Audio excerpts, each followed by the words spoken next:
ሰላም ጤና ይስጥልን እንደምን አላችሁ ውድ አድማጭ ተከታታዮቻችን፣ የዛሬውን መረጃዎችን እናቀርባለን። አሊ ካሚኒ ተመረጡ። የአባታቸውን ቦታ ነው የሚተኩት። ለእስራኤላውያን ታዲያ ራስ ምታት የሆነባቸውና ለኢራናውያን ደግሞ ሀሴትና ደስታ የተደባለቀበት መንፈስ ነው ያለው። ስለዚህ የአሊ ካሚኒ መመረጥ፣ አባታቸውን ተክተው መመረጥ ምን ፋይዳ አለው? ለኢራን ለእስራኤል ስለምንድን ነው ራስ ምታት የሆነው የሚሉትና ሌሎች ፕሮግራሞችንም በአንድነት አቀናብረን እነግራችኋለን። እስከ መጨረሻው ተከታተሉ።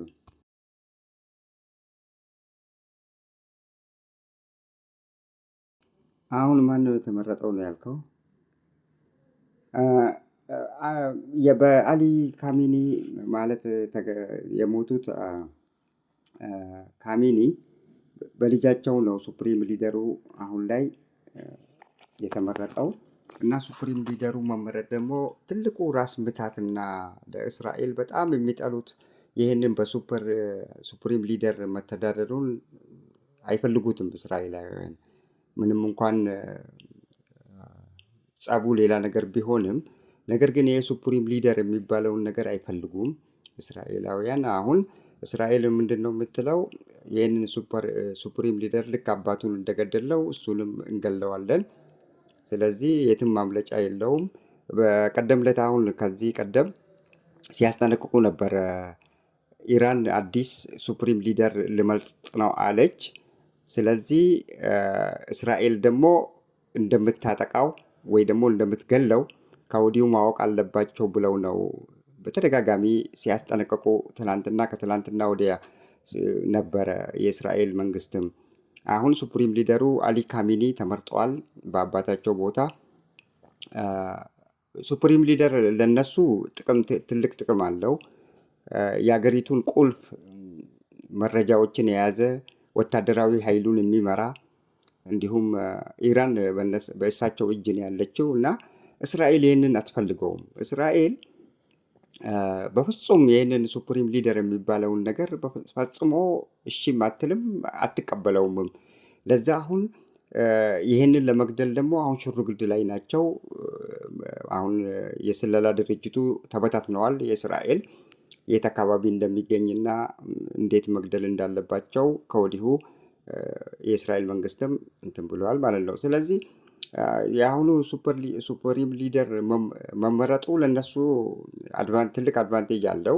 ምክንያቱም ያለ መሪ አሁን ይህንን ጦርነት ራሱ የሚያካሂዱት ያለ መሪ ያለ አመራር ማለት ወታደራዊ አመራሩን የሚመራው ግለሰብ ስለሞተ ስለሌለ የሚመራው ሰው የለም። በዘፈቀደ ነበር ይህንን ሚሳኤሎችን ራሱ የሚተኩሱት። ከአሁን በኋላ ግን በዘፈቀደ ሳይሆን በትክክለኛው መንገድ አስተኳሽ አለ። ያው እሱ በሚመራቸው ሁኔታ ነው እንትን የሚደረገው።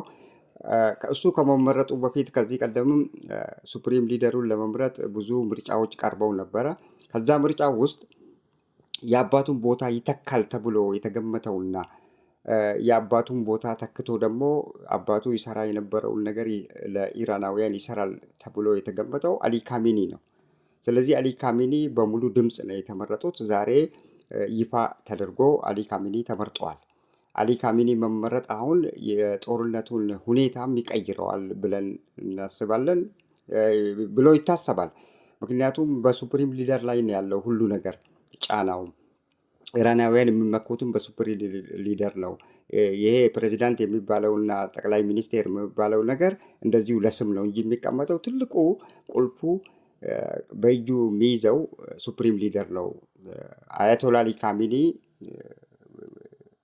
ታሰው በእስራኤል ራሱ እንዲገደሉ መጀመሪያ እኮ ጦርነቱ ሲጀምር ራሱ አሊ ካሚኒ ካሚኒን ነው ለመግደል እስራኤል ስትፈልግ የነበረው እና መጨረሻ ላይ ተሳክቶላት ያው ልትገለውም ችላለች። በዛ የእስራኤል ትልቁ ጠላት ይሄ ሱፕሪም ሊደር የተባለው ወታደራዊ ኃይሉን የሚይዘው መንግስት የሚጨብጠው ነው። ጦርነቱ በቀጠለበት ሰዓት ላይ ነው አሁን አሜሪካ ሩሲያን እየከሰሰች የምትገኘው። ዶናልድ ትራምፕ በነገራችን ላይ እዚህ ጉዳይ ላይ ምን አይነት ጥያቄ ነው የምትጠይቀኝ ብሎ አንድ ጠያቂ ሲጠይቃቸው በጣም ተቆጡ። ዋት ካይንድ ኦፍ ስቱፒድ ኩዌሽን ብለው ነው የመለሱለት። እና ሩሲያ በኢንቴሊጀንስ በማፕ በሁሉ ነገር እያገዘች የምትገኝበት ሁኔታ ነው ያለው። በዚህ ጉዳይ ላይ የሩሲያ አምባሳደር በዩኬ የሆኑት አሌክሳንድሮ ተጠይቀው ምንድን ነው ያሉት? ይሄ ምን ሊደንቃችሁ ይገባ? የሚደንቅ ነገር የለውም። ቀላል አድርገው በቃ ልክ እንደ ቀላል ነገር አድርገው ምንም እኮ ማለት አይደለም። ከቴህራን ጋር እኛ የጠበቀ ግንኙነት ነው ያለን። ኢራን ብቻ አይደለችም። ሌሎች እኮ እነ ዶሃ እነ ዱባይ ሁሉም ጋር የጠበቀ ግንኙነት ነው ያለን እና ዛሬ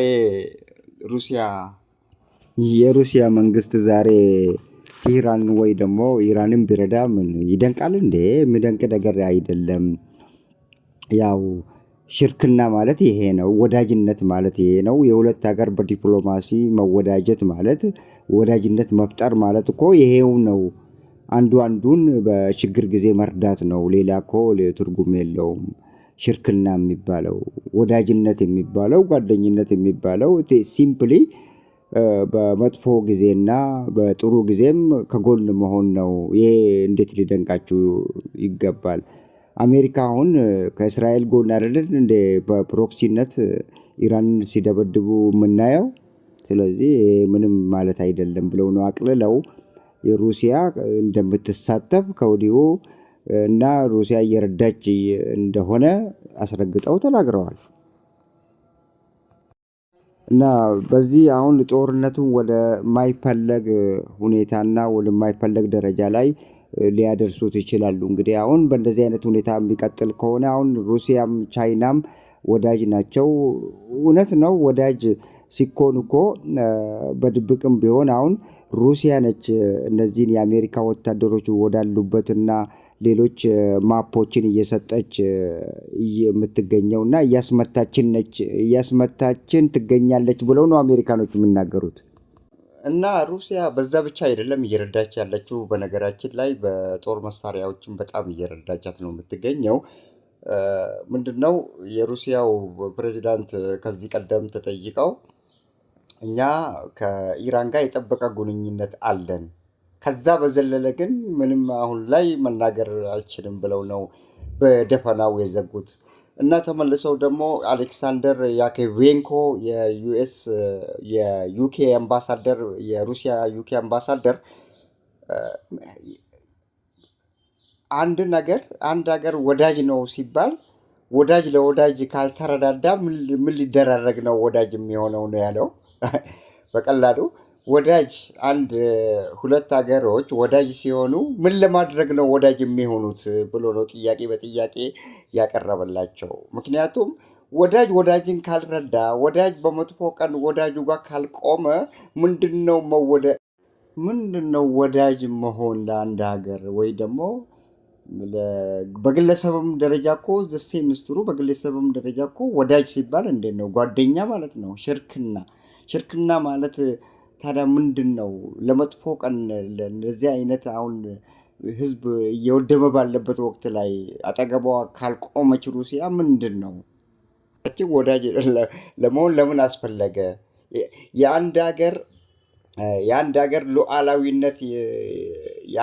ሉዓላዊነት ተደፍሮ እየተደበደበ እያለ እያየን የአሜሪካ ከላይ ቦምብ ስታዘንብ እስራኤል በመድፍና በእንትን እያየን ዛሬ በዚህ በመጥፎ ወቅት ላይ እኛ ኢራን ጓደኛችንን ሽርክና ከሷ ጋር የጠበቀ ሽርክና ያለን አገር ሆና ሳለ ዛሬ ስትጎዳ ቆመን ማየት ይሻላል ወይ? እኔ ያሉት እስካሁን ድረስ ያው ሩሲያ እንደሚታወቀው ፕሮክሲ ዋር የሚባለው ተደርቦ መውጋት። አሁን አሜሪካና እስራኤልም ፕሮክሲ ዋር ላይ ናቸው። መጀመሪያ እስራኤል ነች ኢራንን ለትንኮሳና ኢራንን ስትወጋና አንዴ ኒውክለር አላት አንዴ በተለያዩ ወቅቶች ኢራንን የምትወረው እስራኤል ነች።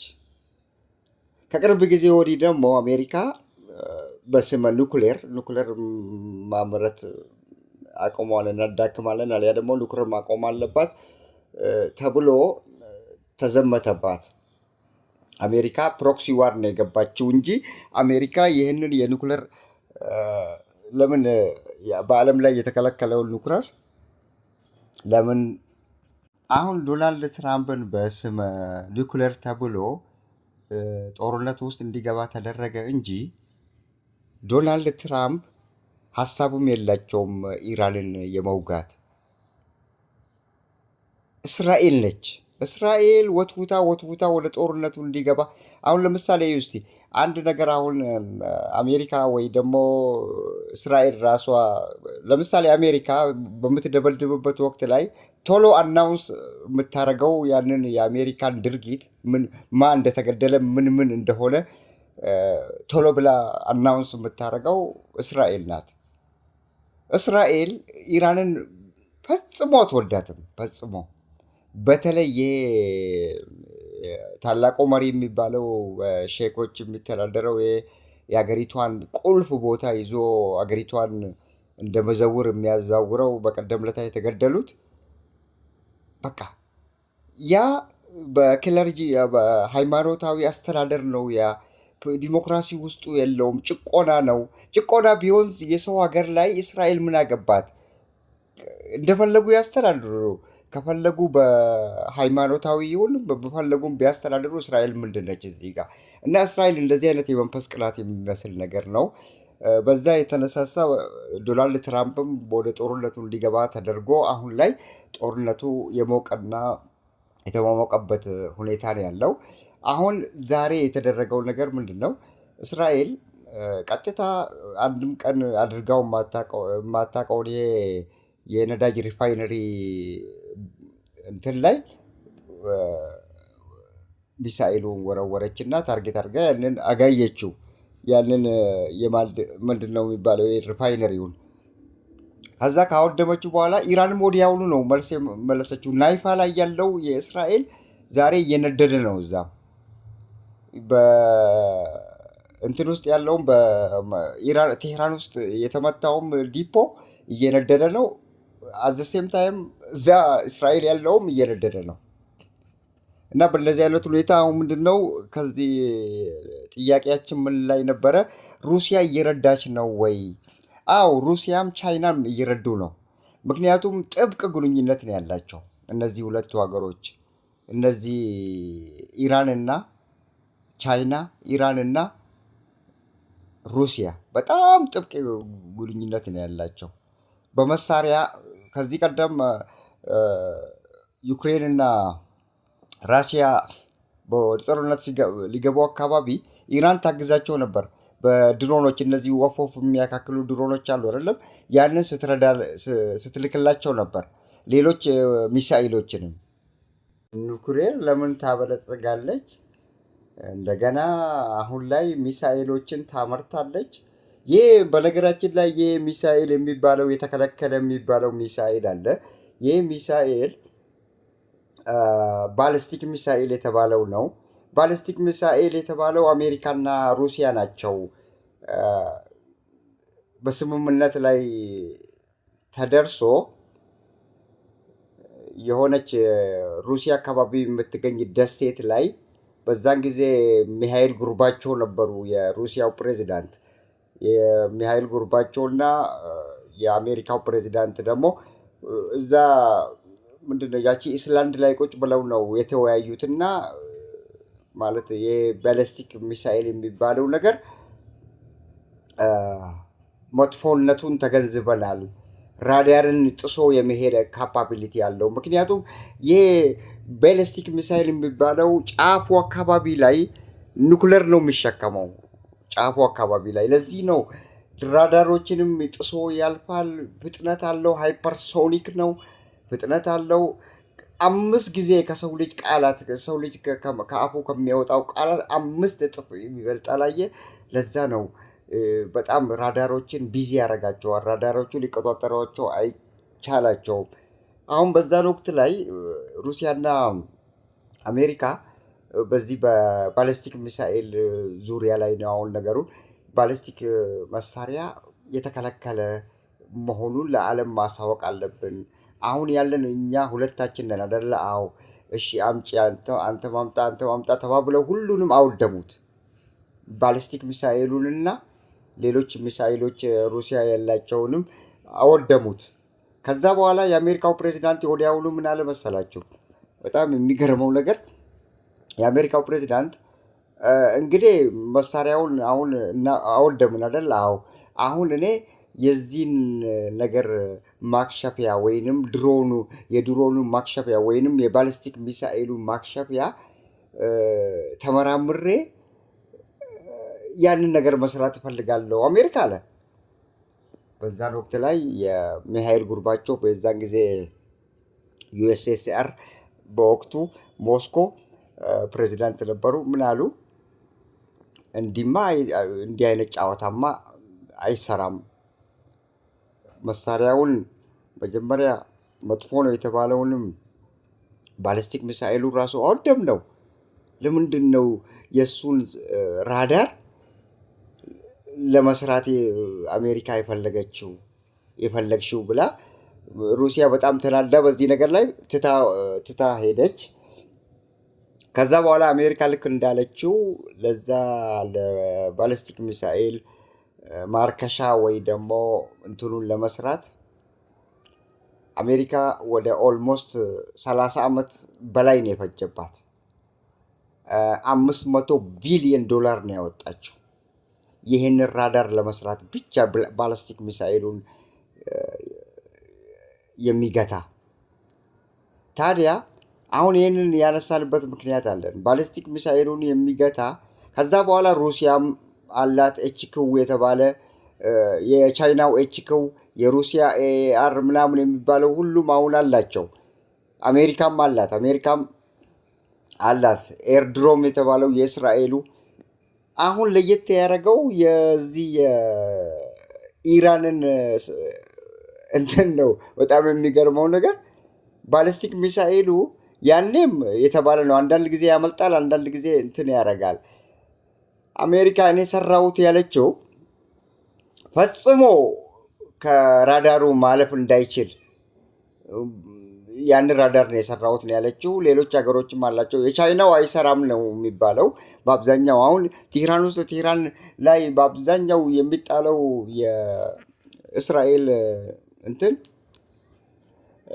ሚሳኤሎች ቴህራንን እኮ መሬት እያደረጉት ነው ማለት። የቻይናው ኤችክው የተባለው ራዳር አይሰራም። ለዛ ነው እየተጠቃች ያለችው። ምንም እንኳን አሁን የእስራኤሉ አንዳንድ ጊዜ ኤርድሮም የተባለው እና ሌሎቹም እንትኖች መቆጣጠሪያዎች ይሰራሉ ገሚሱ። አንዳንዱ ይጥላል፣ ያከሽፋል፣ አንዳንድ ግን ያመልጣል። በጣም ለየት የሚያደርገው ግን አሁን ምንድን ነው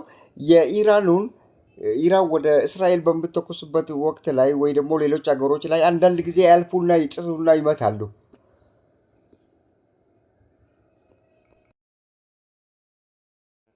ስለዚህ አሌክሳንደር ያኮቬኖክ ይሄ ሊደንቃችሁ አይገባም ነው ያሉት። ይሄ ሊደንቃችሁ አይገባም፣ ጓደኝነታችን ለበጎ ጊዜ ቀን ብቻ ወይ መዋል አለበት ወይ ነው ያሉት። እውነት ነው። ጓደኝነት የሁለት ሀገር ሽርክና በሚባልበት ጊዜ በዲፕሎማሲያዊ ያው እንደየሀገሩ በምን እንትን ላይ ዲፕሎማሲያችሁ በምን ላይ የተመሰረተ ነው ተብሎ ነው የሚታየው። ስለዚህ የተመሰረተው ዲፕሎማሲያቸው በመጥፎ ወገን መተጋገዝ ላይም ያተኮረና በጠቅላላ የአገሪቷ አንድ ነገር ላይ መጥፎ ነገር ላይ በምትወድቅበት ጊዜ እንደ ወዳጅ አንድ ሀገርን መርዳት ያለ ነው። ስለዚህ አሌክሳንደር ያኮቬኖክ ምንድን ነው ያሉት? የሁለት ሰው ጓደኝነት እስቲ ምንድን ነው? የሁለት ሰው አሁን ፐርሰናሊ ሁለት ሰው ጓደኛ ከሆኑ ምንድን ነው ያ ሰው አንደኛው ከተጎዳ አንደኛው ገደል ውስጥ ከገባ እጅ ሰጥቶ ከገደል ውስጥ ማውጣት ነው ወይስ ገደል ውስጥ አፈር ላዩ ላይ መመለስ ነው ወይስ ዝም ብሎ ቆሞ ማየት ነው ያሉት። ያስኬዳል። ለዚህ ዛሬ ላይ ሩሲያም ሆነች ቻይና በእጅ አዙር ፕሮክሲ ዋር ውስጥ ገብተዋል። ፕሮክሲ ዋር ውስጥ መግባት የግድ መሳሪያ ማስወንጨፍ አይደለም ወደ እስራኤልና ወደ አሜሪካ። ፕሮክሲ ዋር ማለት በሀሳብ ደረጃ ራሱ መደገፍ እና በሀሳብ ደረጃ ማገዝ ራሱ ፕሮክሲ ዋር እንደገባ ነው። ስለዚህ ፕሮክሲ ዋር አሜሪካን ፕሮክሲ ዋር ነው የገባቸው። ዛሬ ሩሲያና ቻይና፣ ሰሜን ኮሪያም አለች። ሰሜን ኮሪያም እየረዳች ነው የምትገኘው። የሰሜን ኮሪያ እስካሁን አልተደረሰበትም መሰለኝ፣ እሱ አልተወራም ብዙ እና የቻይና በፋይናንስ እንደምትረዳና አሜሪካ ደግሞ በሎጂስቲክ እየረዳች እንደሆነ ማፖችን ሁሉ እያቀበለች እያንዳንዱን የአሜሪካ ወታደር እንቅስቃሴዎችን ባሉበት ቦታ ሩሲያ ማፑን እያቀበለች ትገኛለች። በዛ ነው ታርጌት እያደረጉ ኢራኖች የአሜሪካ ወታደሮችን እንቅስቃሴ ባሉበት ቦታ እየደበደቡ ያሉት ነው ያሉት። ስለዚህ የሚደንቅ ነገር አይደለም። ውድ አድማጭ ተከታታዮቻችን እና የተሰጋው ምንድን ነው ሊደረግ የታሰበው? አሁን የእነዚህ ስምምነት በአሜሪካና በእስራኤል ላይ ተጽዕኖ ይፈጥራል ወይ? ምንድን ነው የሚከሰተው ለሚለው በጣም ውስብስብ የሆኑ ነገሮች ናቸው ከወዲሁ የሚጋረጡት። ምክንያቱም እነዚህ ኃይሎች ደግሞ ልክ አሜሪካ በእስራኤል ጎን ቆማ ኢራንን እየደበደበች እንዳለው እነዚህም ማገዝ ወደ ሌላ የማይፈለግ ጦርነቱ ወደ የማይፈለግና ጊዜውም ሊራዘም ይችላል ተብሎ ነው የሚገመተው። ወደ የማይፈለግ ጦርነት ውስጥ ሊገቡ ይችላሉ። ስለዚህ የአሜሪካ ዛሬ ዶናልድ ትራምፕ በንዴታቸው ንዴት ነው ስቱፒድ እንደ ሲሊ ኩዌሽን ብለው ነው ጥያቄ ሲቀርብላቸው ተናደው የመለሱት እና ነገሩ በጣም የከፋ ደረጃ ላይ ሊያደርስ ይችላል። ለዛ ነው ዶናልድ ትራምፕም ስቱፒድ ኩዌሽን ብለው የመለሱት ይመስለናል። እንግዲህ በእንደዚህ አይነት ሁኔታ ነው አሁን ወዴት ያመራል የሚለውንም አብረን የምናየው ይሆናል። በእንደዚህ አይነት ሁኔታ ከቀጠለ ሌሎች አጋዥ አገሮችም አይጠፉም። ሰሜን ኮሪያ አለች፣ ጃፓን አለች፣ ለኢራን በጣም ቅርብ የሆኑ አገሮች እና እንደዛ ደግሞ የሚሳተፉ ከሆነ ጦርነቱ ወዴት ያመራል፣ እልባቱስ ምንድን ነው የሚለውን አብረን የምናይ ይሆናል።